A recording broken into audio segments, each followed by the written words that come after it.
Je mange tatou, je dors tatou et c'est vraiment ma vie. Je peux pas passer une journée sans parler de tatou, c'est une passion. Salut, moi c'est Neora et bienvenue dans mon Ink Story.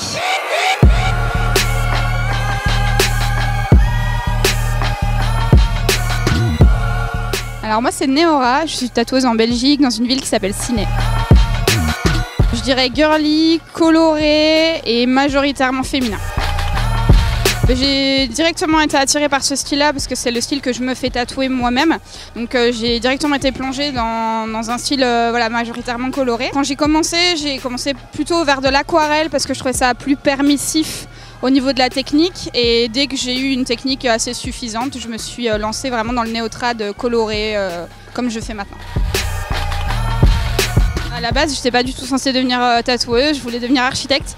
Mais ça n'allait pas trop dans mes études. Du coup, je cherchais quelque chose d'autre à faire. Je me suis fait tatouer, ça a vraiment été une vraie révélation pour moi. Je me suis dit, en fait, c'est un vrai métier et c'est super cool. Et en fait, j'ai envie de faire ça. Et quand j'ai fait mon premier tatou, je me suis dit, voilà, je vais me lancer là-dedans. J'ai tout appris toute seule.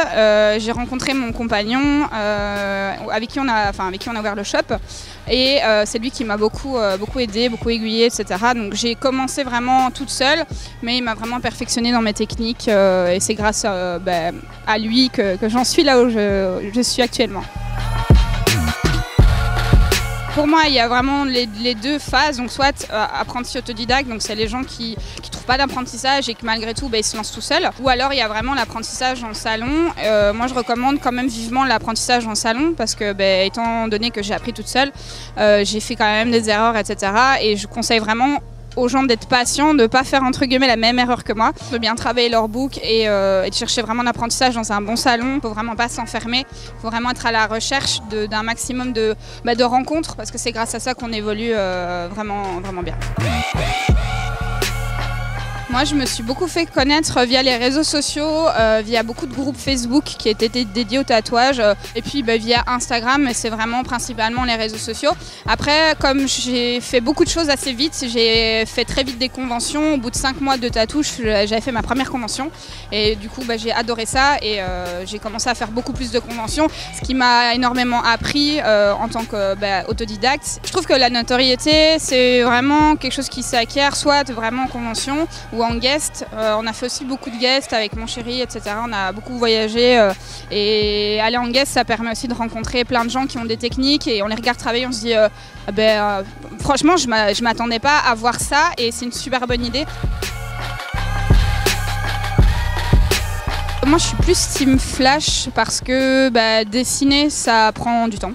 Et puis quand on a des projets perso, on n'est pas toujours dans le bon mood de dessiner forcément ce projet-là pour une date fixe. Donc je suis plus team flash. Après, par exemple, j'adore faire des grosses pièces. Maintenant, je commence à faire vraiment des grosses pièces, des dos complets, tout ça. Et là, c'est plus des projets personnels.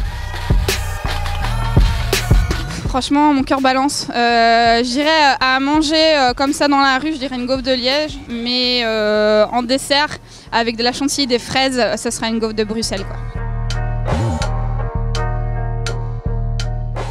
Bon, ça va peut-être pas être très original, mais forcément mon compagnon qui tatoue avec moi, qui était déjà une source d'inspiration avant qu'on travaille ensemble. Après, j'ai aussi, je suis pas très objective, mais ma meilleure amie, une de mes meilleures amies qui s'appelle Enfant Timide, qui travaille vraiment bien, elle est sur Lille. Et pour moi, c'est vraiment une référence en matière de tatou. Elle fait de l'aquarelle et j'adore ce qu'elle fait. Donc voilà, c'est un petit big up pour elle, mais j'adore ce qu'elle fait. Je pense que pour se démarquer, il faut être vraiment motivé. Il y a beaucoup de gens qui veulent se lancer dans le tatou parce que c'est un métier cool. Alors certes, c'est un métier cool, mais c'est un métier où on compte pas du tout ses heures. Il faut être 24 heures sur 24, sauf quand on dort, mais ça m'arrive de rêver de tatou. Mais je mange tatou, je dors tatou, et c'est vraiment ma vie. Je peux pas passer une journée sans parler de tatou, c'est une passion. Après, forcément, les réseaux sociaux, je pense qu'à l'heure actuelle, c'est vraiment un outil qui permet de se démarquer et de se montrer via Instagram, etc. Mais maintenant, TikTok, ça marche super bien aussi, TikTok. Mais après, je trouve que les conventions aussi, c'est vraiment une manière de se démarquer. On a toujours sa personnalité dans son tatouage, mais pousser la personnalité du tatoueur avec sa décoration, avec son stand et tout ça, ça fait aussi beaucoup. Ça permet de se démarquer et ça, c'est bien aussi.